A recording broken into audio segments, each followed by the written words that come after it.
오늘은 맥주감사주일입니다. 맥주감사주일, 우리가 이름 그대로 감사의 초점이 맞춰져 있습니다. 현대화된 이 도시 문화 속에서는 농경 문화의 전통들이 다 사라져가고 있습니다. 그러나 그럼에도 불구하고 우리의 삶을 지켜주시고 우리의 삶을 인도해 주시는 하나님에 대한 믿음과 감사의 마음은 결코 잊어서는 안 됩니다. 우리나라가 농업이 주로 모든 것의 주업을 이룰 때에는 3월에서 5월까지를 보릿고개라고 했습니다. 가을 추수한 것이 바닥을 드러낼 때이고 아직 보리를 추수하지 않아 먹을 것이 없어 굶어야 할 때가 바로 보릿고개였습니다. 그래서 보리 추수가 완전히 끝나고 마무리된 7월 첫 주를 맥추절로 한국은 옮겨서 지키게 된 것입니다. 이처럼 한국교회 맥추절은 성경적인 의미는 가지고 있었지만 한국이라는 상황을 고려해서 토착화된 것입니다. 원래 맥추절의 이름은 초실절입니다. 이 초실절이란 6월절 만찬을 먹은 후에 첫 번째 찾아오는 안식일을 지키고 바로 다음날 새벽에 이스라엘을 대표해서 처음 익은 곡식을 배워와서 성전에서 초실절 제사를 하나님께 드리는 것입니다. 이 초실절 제사의 의미는 하나님께서 이 곡식을 거둘 수 있게 하셨다, 하나님의 은혜였다, 하나님이 아니면 거둘 수가 없었다라는 신앙 고백의 의미가 담겨 있습니다. 그리고 이 의식을 다 끝난 다음에 그것을 모든 백성들이 보고 자신의 밭에 돌아가서 이제 보리 추수를 하게 된 것입니다. 이때 초실절 제물로 드려지는 것은 언제나 보리였습니다.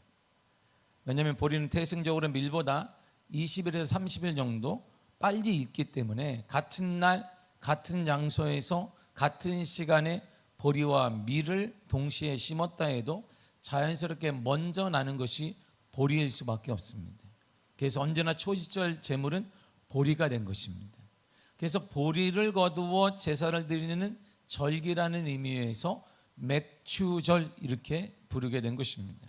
다시 말하게 되면 초실절은 종교적인 이름이고 맥추절은 바로 농사적인 이름을 갖고 있는데 같은 이름이에요. 우리에게는 낯이 익으니까 초실절보다는 그래서 한국교회에서는 맥주감사주일 이렇게 드리게 된 것입니다. 맥주의 의미를 자세히 보면 룻기서를 정확히 보면 알 수 있습니다. 룻기의 배경이 바로 맥주, 바로 보리를 추수할 때입니다. 또 여호수아가 요단강을 건널 때가 언제냐? 보리를 추수할 때예요. 맥주절 전후로 해서 이런 일들이 계속 일어납니다. 성경을 보게 되면 맥주절을 전후로 해서 하나님의 은혜가 나타나게 되고 가정이 꾸려지게 되고 그리고 룻이 결혼하게 되고 보아스를 만나게 되고 다윗이 시작되어지고 왕권이 회복되어지며 이스라엘의 점령이 시작되어 요단강을 건너게 되고 역사가 새로워지는 일들이 맥추절을 기점으로 해서 일어나요. 이처럼 맥추절을 통해 우리가 알다시피 보아스와 롯이 만나서 다윗의 조상으로의 역할을 감당하게 됩니다. 이처럼 맥추절은 의미가 뭐냐? 새로운 시작을 의미하는 것이에요. 그래서 가정의 새로운 시작, 위대한 가정을 위한 만남의 시작, 역사상 가장 위대한 다윗 가문의 시작, 즉 예수 그리스도를 상징하는 영적 가문의 시작, 약속의 땅, 축복의 땅을 점령하는 시작, 광야 생활의 정착 생활의 시작, 청동기 문화에서 철기 문화로 병행되는 시작, 모든 것의 시작점이 언제냐? 맥주감사주일이었어요. 그러므로 맥주절은 지난 6개월 동안을 돌아보고 지켜주신 하나님 앞에 은혜에 감사하는 절기이기도 하지만 그러나 더 중요한 것은 새로운 시작을 하게 될 6개월 동안의 첫 시작을 감사로 하나님의 은혜로 하나님과 더불어 시작한다는 의미가 맥주감사 주일에 있는 것입니다. 그렇다면 성경에서 첫 시작을 기가 막히게 한 사람이 누구일까요? 성경 인물들이 많이 나오는데 오늘 본문의 저자인 바로 사도 바울입니다. 바울은요 열심히 살았어요. 인생을. 우리도 열심히 삽니다. 우리 한국 사람처럼 열심히 안 사는 사람이 요즘은 좀 달라졌지만 아주 열심히 삽니다. 새마을운동이 뭐예요? 새벽 종이 울렸네 어쩌고저쩌고 새벽 종부터 이래. 우리도 그렇게 살았어요. 지금 제가 목회 배울 때에도 그렇게 살았습니다. 새벽 4시부터 밤 1시까지 못 깨 있어요. 그리고 3시간이면 충분히 이렇게 배웠어요. 제가 3시간이면 충분하다 그래서 3시간 자고 먼저 다 가셨어요. 제 선배들이. 평생 그렇게 살다 보니까. 네? 그리고 뭐 틈만 나면 저러니까 목사님들이 이렇게 틈만 왜 짬이 안 나니까 뭐 전도해야지, 신방해야지, 성경 봐야지, 설교 또 하면 이거 언제 들은 건데 또 한다 그러니까 다시 연구해야지. 설교 자판기도 아닌데 이게 보통 힘든 게 아니에요. 여러분. 설교 해보면 아는데 한번 해보면 알아. 해보면 아는데 매일같이 30몇 년째 하다 보니까 나도 머리가 그냥 찌끈찌끈 아프네요. 내가 자판기도 아닌데 뭐 넣으면 탁 나오는 게 아니에요. 그게 그럼 더 연구하고 또 연구하고 그러다 스트레스 때문에 먼저 가진 선배 목사님들이 많습니다. 바울은 정말 열심히 살았어요. 성경에 뭐라고 하냐면 바울이 이렇게 말합니다. 갈라디아 1장 14절입니다. 시작. 내가 내 종족 중 여러 영갑자보다 유대교를 지나치게 믿어 내 조상의 전통에 대하여 더욱 열심히 있었으나. 보세요. 유대인들이 열심히 해요. 종교적으로. 근데 유대인보다 더욱 열심히 있었다는 거예요. 보통 열심히 아닌 거예요. 보통 열심히 있는 사람이 아닙니다. 그는 12살 때부터 하나님의 은혜 가운데 아버지의 빽과 가정에 묻은 모든 배경으로 인해 가말리엘 문화에 들어가서 성경을 연구했고 성경 박사가 되었으면 성경에 되게 빠듯한 사람이 바로, 그래서 그는 어느 유대인들보다도 더 열심히 있는 사람이다라고 고백하고 있습니다. 그 열심으로 사도 바울이 한 일이 뭘까요? 그 열심으로 사도 바울은 이걸 했습니다. 빌립보서 3장 6절입니다. 시작. 열심으로는 교회를 박해하고 율법의 의로는 힘이 없는 자라. 나는 율법에 대해서 힘이 없습니다. 근데 그 열심으로 뭐 했느냐? 교회를 박해했어요. 그 뜨거운 열정으로 교회를 박해했습니다. 예수가 누구인데, 예수는 신성 모독자인데, 예수가 어떻게 부활했다고 하는데 이런 미친 사람들을 잡아내야 되겠다라고 그는 열심으로 교회를 박해하고 믿음의 사람들을 끌어내었으며 스데반이 죽을 때고 증인을 섰으며 바로 그 사람이 사도 바울이에요. 그러므로 열심 중요합니다. 여러분, 열심 중요합니다. 그보다 더 중요한 게 뭐냐? 방향이 중요해요. 방향. 이 얘기를 사도 바울이 스스로 하고 있습니다. 로마서 10장 2절을 보세요. 시작. 내가 증언하노니 그들이 하나님께 열심히 있으나 올바른 지식을 따른 것이 아니니라. 열심은 그들은 있다. 근데 방향이 잘못됐다 이런 말이에요. 방향. 우리에게는요, 방향이 중요합니다. 늘 얘기하지만 열심히 밤에 연구하는 사람이 있습니다. 밤을 새며 연구하는 사람이 있습니다. 잠도 안 자고 연구하는 사람이 있습니다. 보름달 하나 먹으면서 우유 먹으면서 연구하는 사람이, 그들이 연구해서 뭐 하느냐? 어떻게 남의 집을 털 것인지 연구한단 말이에요. 좋은 거예요. 열심히 있는 거 중요합니다. 그러나 방향이 중요해요. 방향. 누구를 위한 거냐 말이에요. 무엇을 열심히 있습니까? 다 열심입니다. 열심히 돈도 모읍니다.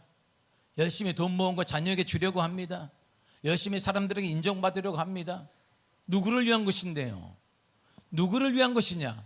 무엇 때문에 돈 벌려고 하느냐? 이걸 주님 앞에 얘기해 보셨습니까?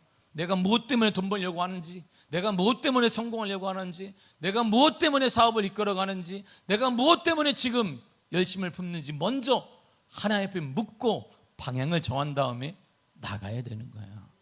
이런 방향 없이 다 열심히만 하니까 이 사회가 계속 무너져가는 거예요. 열심히 안 하는 사람이, 정치인들 열심히 합니다. 우리가 볼 때는 서로 욕하고 하지만 그들도 열심히 해요. 근데 나라는 엉망이 돼가고 있고, 우리의 다음 세대 그걸 바라보며 이야, 뭐 정직이 살아서는 이거 안 되겠네, 이런 마음. 그들은 열심히 하는데 열심보다 더 중요한 건 방향이 좋아요. 방향이 올라야 합니다. 예수 그리스도를 만남으로 인생이 완전히 변화된 사람이 바로 여기 있습니다. 로마서 1장 1절 쉬운 성경으로 읽겠습니다. 시작. 나 바울은 사도로 부르심을 받은 그리스도 예수의 종으로서 하나님의 복음을 위해 특별히 선택되었습니다. 아멘. 유대교의 전통과 지식에 따라 지나친 열심으로 죽은 예수 그리스도를 믿는 이교도 무리들을 잡으러 다메섹으로 사도 바울이 갔습니다. 다메섹으로 가는 중에 그가 그렇게 이교도의 수장이라고 여겼던 예수 그리스도를 만나게 된 거예요. 그리고 그분이 바로 독생자인 예수 그리스도 인류의 희망이라는 것을 깨닫게 되었습니다. 그 자신이 무엇을 해야 되는지 정확히 알게 되었습니다. 이후에 그의 삶은 완전히 변화돼요. 예수를 만난 게 무엇이냐? 예수를 만나보셨습니까? 예수를 만난 게 이론적인 것이 아닙니다. 지금도 예수를 만나 무슨 체험이 있습니다. 역사 있습니다. 기적이 있습니다. 능력이 있습니다. 할렐루야. 지금도 가능한 것입니다. 우리 가운데 왜 없을까요? 진정한 만남이 일어나지 않았기 때문입니다. 사도 바울을 통해 성경을 통해 예수를 만난 자마다 놀라운 변화가 일어났습니다. 이전과 이후가 완전히 다르게 되었습니다. 예수 그리스도를 만난 사람은 이런 변화가 있어야 됩니다. 물질의 변화와 누구를 위해 쓰느냐, 헌신의 변화와 누구를 위해 시간을 내는지, 그리고 가치의 변화가 있어야 돼요. 그렇다면 영원히 우린 유사 그리스도인, 짝퉁 그리스도인으로 남을 수밖에 없는 거예요. 사도 바울은요, 예수를 만나니 완전히 삶이 바뀌었어요. 수많은 박해를 받았습니다. 고린도서 11장 24절을 보세요. 시작. 유대인들에게는 40에서 하나 감한 매를 5번 맞았으며. 아멘. 제수에게 매를 때리되 40에 한해서 때려야 한다라고 신명기 25장 1절에 3절까지 나와 있어요. 그러면 39대는 때렸느냐? 40이 넘어가면 헷갈리니까 40이 안 되게끔 39, 이들이 정한 거예요. 40은 때리지 말라 그랬어요. 신명기 25장. 그러니까 하나, 둘, 다 때리는 39 다시 쉬고, 다시 다음날 해서 자, 40대 때리면 안 된다. 율법에 하나님이 명령하셨으니 율법대로 하는 거예요. 자, 시작.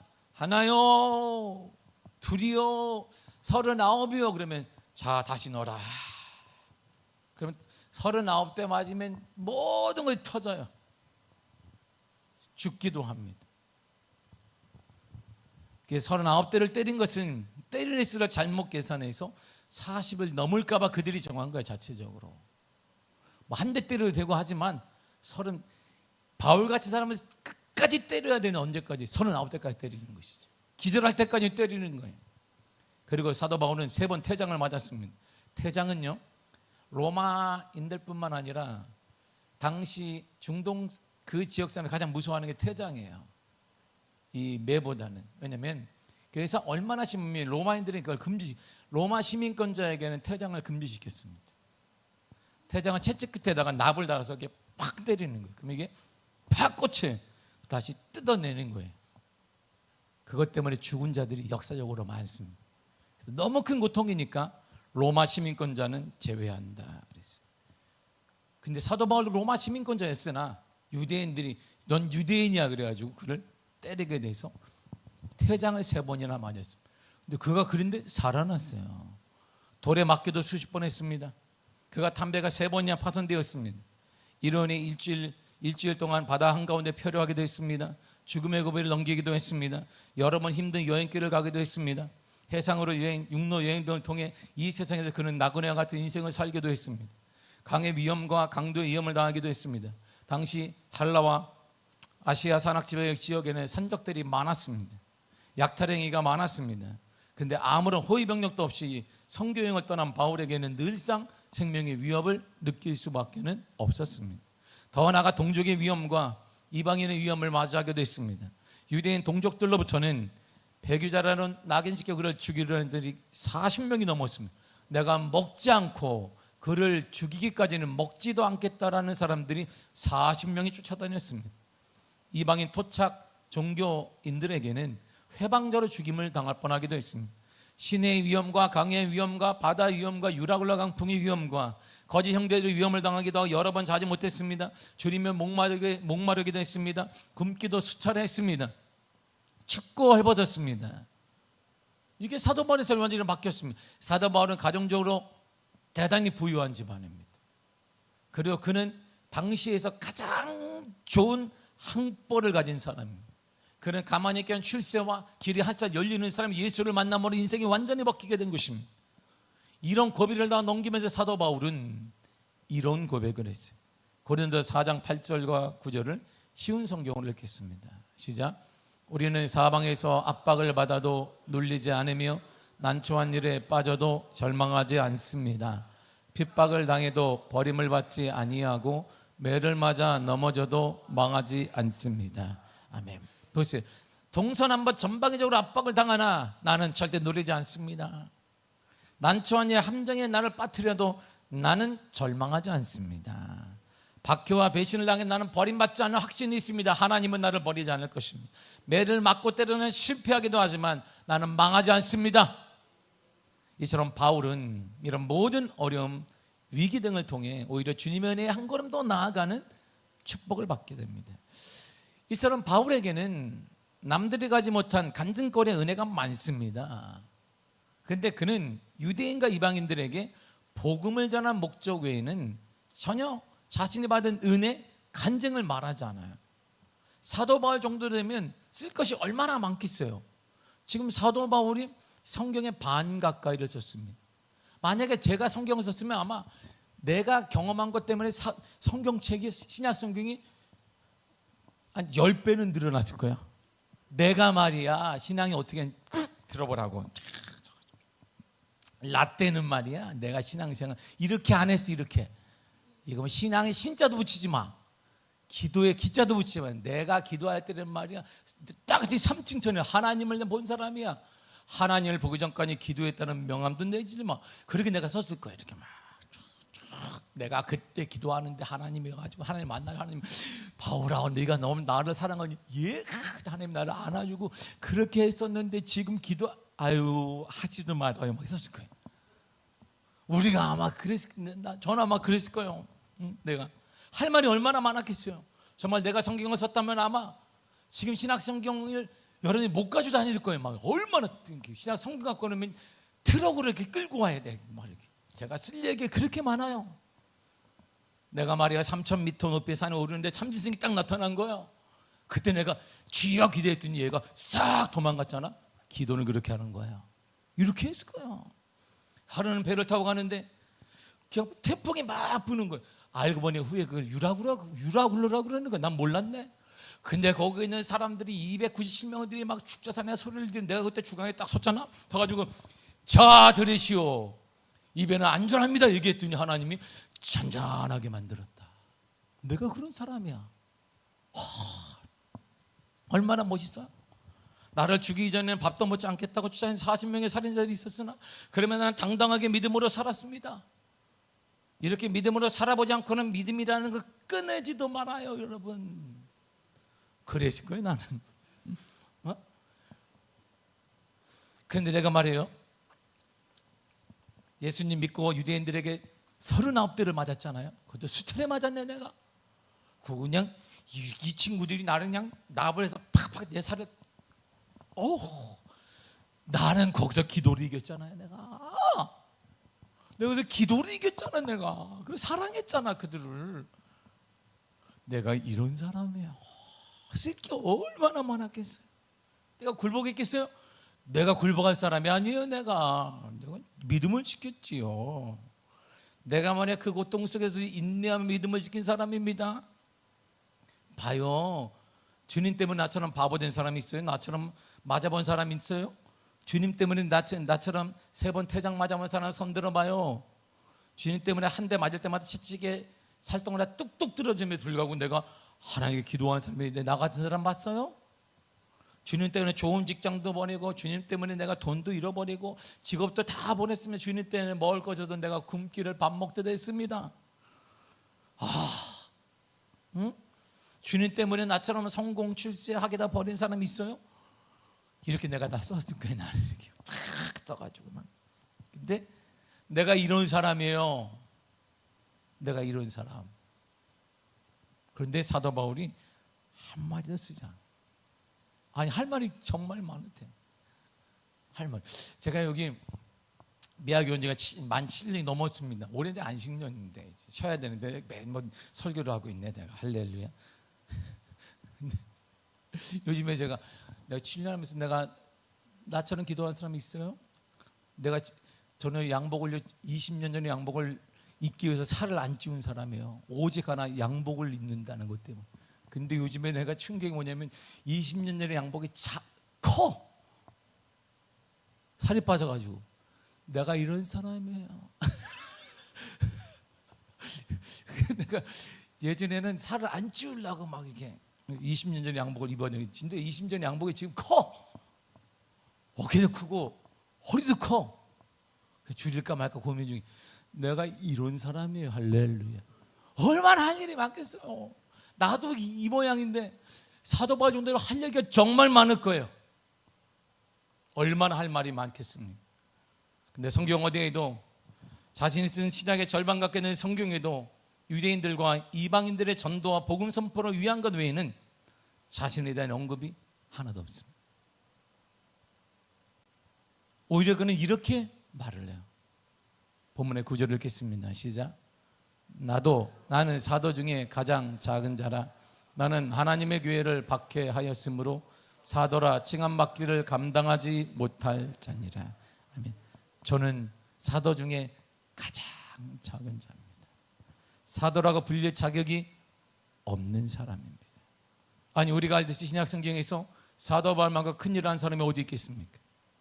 큰 일을 감당한 자가 신약 성경에 누가 있을까요? 베드로? 천만 미치지 못합니다. 그를 통해 예루살렘에 갇혀있던 복음이 아시아로, 유럽으로, 전 세계로 번져나갔습니다. 그를 통해 회심한 수많은 유대인들, 수많은 이방인들이 존재합니다. 그를 통해 이방 땅에, 유럽 땅에 세워진 교회들이, 수많은 교회들이 존재합니다. 지금도 흔적이 남아 있습니다. 성지순례에게서 그의 발자취를 따라 지금도 성지순례를 가고 있습니다. 사도 바울의 발자취를 따라 성지순례를 가고 있습니다. 사도 바울처럼 예수님 때문에, 복음 때문에 수많은 고비와 위기와 핍박을 받는 믿음의 사람이 도대체 어디 있습니까? 그럼에도 그는 자신에 대해 말하기를 나는 사도 중에 가장 작은 자입니다. 나는 사도라 불릴 자격도 없는 사람입니다. 그렇게 많은 일을 했던 그가 왜 이런 말을 했을까요? 본문 10절이 그 답을 얘기해 주나요? 시작. 그러나 나 된 것은 하나님의 은혜로 된 것이니 내게 주신 그의 은혜가 헛되지 아니하여 내가 모든 사도보다 더 많이 수고하였으나 내가 한 것이 아니요 오직 나와 함께 하신 하나님의 은혜로라. 아멘. 이 자리에 선 것 하나님의 은혜입니다. 다른 사도보다 내가 많이 수고했다면 그것이 하나님의 은혜입니다.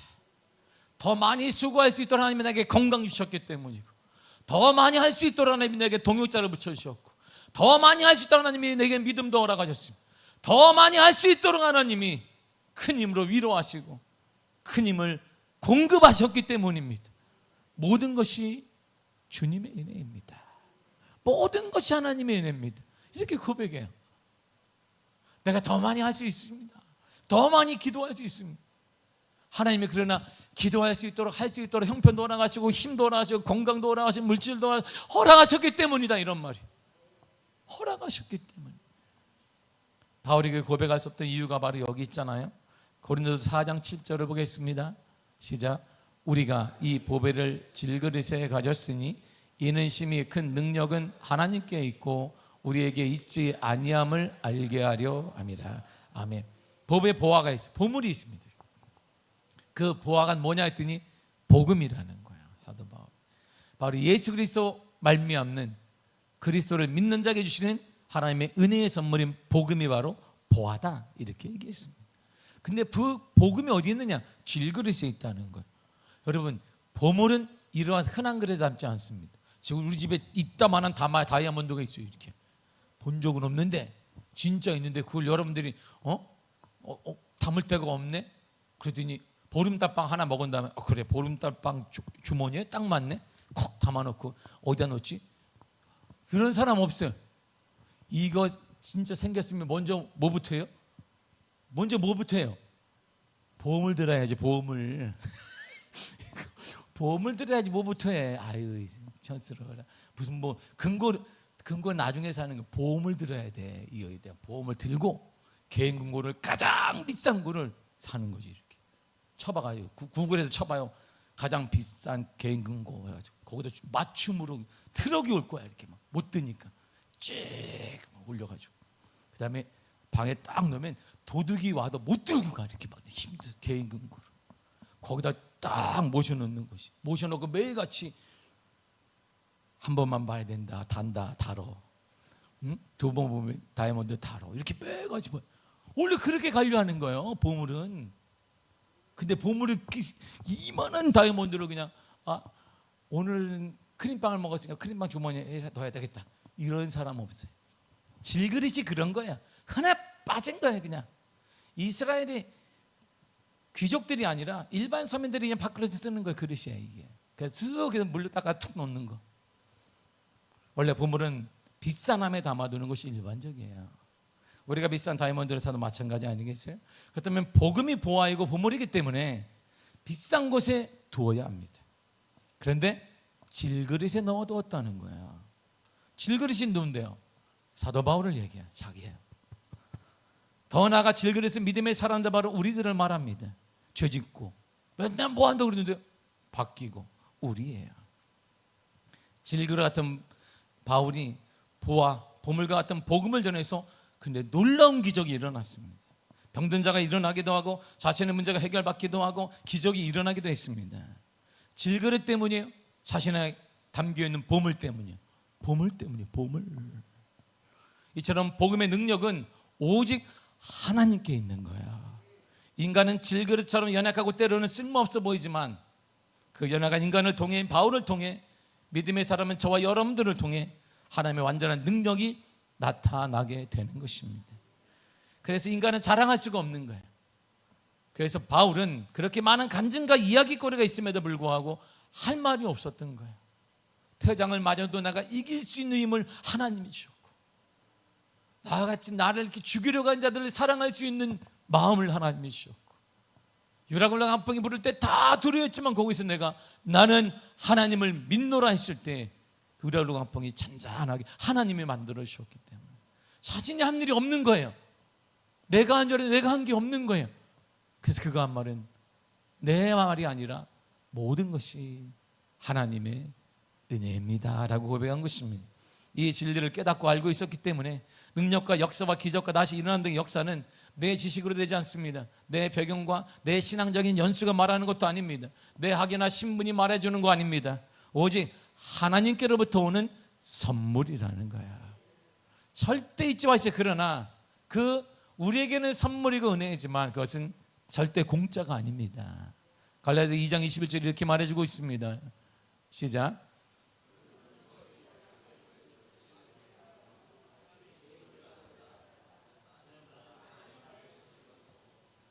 다시 읽겠습니다. 시작.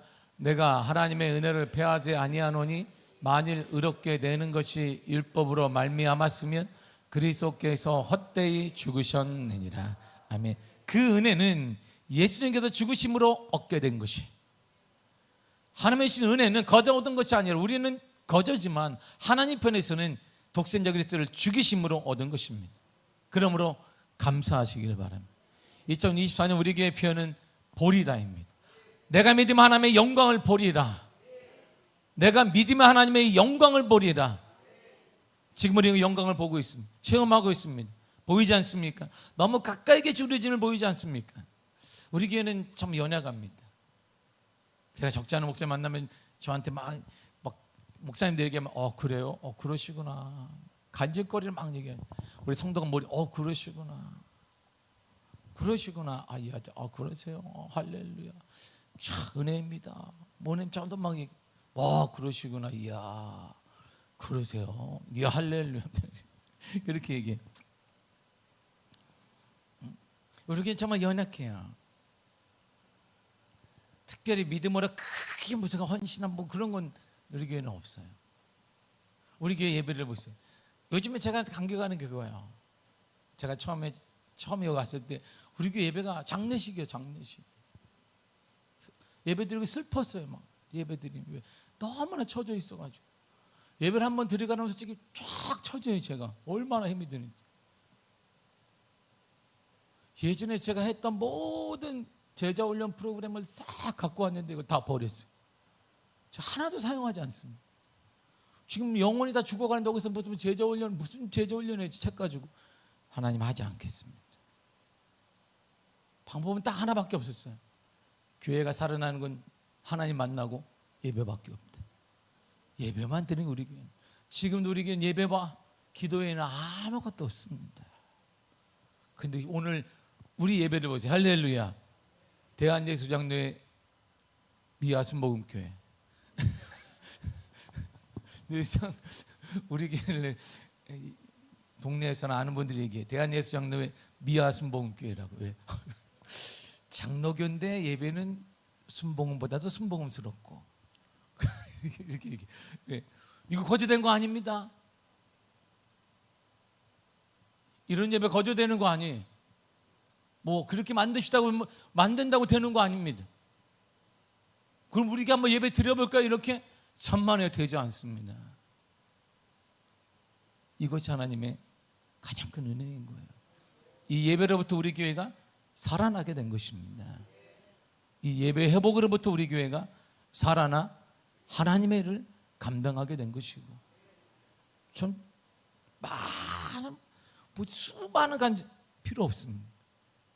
우리 교회는 다른 교회들처럼 뭐 짜잔 그런 건 없으나 하나님께서 하나님의 은혜로 우리 교회 역사하시고 주장하시고 인도해 주셨고, 우리 교회 지난 6월 5일에 교회 모든 은행 빚을 상환했습니다. 누가 했는데요? 몰라요. 특별한 사람이 있는가? 하나님 작정한 건 없습니다. 교회 분당 목양이 다 바뀌었습니다. 주님의 은혜로 지난 4월에는 일본 선교사도 파송했습니다. 그리고 지난 6월에는 권사를 세워서 군선교를 위해 우리가 또 파송하기도 했습니다. 이게 보통 일이 아니에요. 교계에서 여전히 우리는 성교회와 장학금과 그리고 미자립 교회를 다양한 방식의 후원을 하고 있습니다. 그럼 매주 우리 교회 한 기업의 후원으로 미자립 교회 한 곳에 매주마다 생필품을 우리는 공급하고 있습니다. 누가 했는데요? 모르겠습니다. 어떻게 가능한데요? 모르겠습니다. 여전히 나약합니다. 여전히. 근데 딱 한마디 할 수 있는 거예요. 하나님의 은혜인 거예요. 하나님의 은혜인 것이. 이 일을 할 수 있도록 여러분들 가정의 은혜를 허락하시고, 기업의 은혜를 허락하시고, 건강을 허락해 주신 것입니다. 이런 어려운 시기 가운데 우리 성도들 모두는 다 직장을 다니고 있습니다. 우리 모두는 다 사업체를 꾸려가고 있습니다. 이것이 하나님의 은혜인 것입니다. 그래서 우리 교회가 하나님의 은혜로 살아나고 이렇게 예배를 주님 앞에 드릴 수 있게 된 것입니다. 지난 상반기를 볼 때 저도 입이 딱딱 벌어져요. 하나님의 은혜라는 법, 이 외에는 답이 없는 거예요. 우리 교회 누가 말할 수 있겠습니까? 모든 것이 하나님의 은혜인 거예요. 여전히 우리는 힘이 없고 연약합니다. 그러나 연약하지 않습니다. 할렐루야. 우리는 하나님의 은혜 가운데 일을 감당하고 있으며 미자립 교회의 소망되는 교회가 되고 있고, 하나님의 은혜 가운데 살리는 교회로 자리매김을 하고 있게 되는 것입니다. 어떻게 일이 감당할 수 있을까요? 여러분들의 일터와 사업장에 주님께서 지켜주셨기 때문입니다. 여러분들 가정에 하나님의 은혜로 지켜주셨기 때문입니다. 그래서 가능한 것입니다. 이 모든 것이 우리 주님의 은혜입니다. 그리고 그 은혜가 2023년 6월 동안도 계속되었지만 앞으로의 6월 동안도 하나님의 은혜가 넘쳐나게 될 것입니다. 사랑하는 성도 여러분, 보리라 하나님의 은혜를 보고 있습니다.